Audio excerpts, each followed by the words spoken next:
मुख्यमंत्री को भेटिले पूर्वतन विधायक सौम्यरंजन पट्टनायक भेटिबा परे सौम्यरंजन पट्टनायक कहिसंती जे मुख्यमंत्री को जी भेटिला सी कोन दलरे जोगदेव निर्वाचन न लढिबी राजनीति करि हेबो राजनीति माने नुहे निर्वाचन लढिबा एवं क्यों दलरे रहिबा राज्य अतिथि भवन रे मुख्यमंत्री को भेटिबा अवसर रे एहा कहिसंती पूर्वतन विधायक सौम्यरंजन पट्टनायक जो नीति द्वारा आमे प्रभावित एवं परिचालित हेउ अबा आम कार्यक्रम द्वारा लोके प्रभावित हुअंती ताहा मध्य सफल राजनीति बोली कहिसंती सौम्यरंजन निशा निवारण अभियान आरंभ करने से मुख्यमंत्री को भेटिथिले बोली कहिसंती।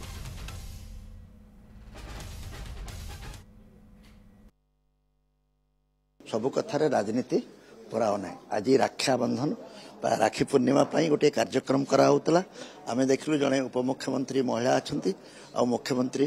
पुरुष अच्छा भाई भौणी संपर्क में बांधी आम सारा ओडिशा को गोटे वार्ता देवाक चाहूँ से कार्यक्रम तमाने मुख्यमंत्री को जी भेटला सी कौन बीजेपी जोगदेव आ जी न भेटला सी आ बीजेपी रही।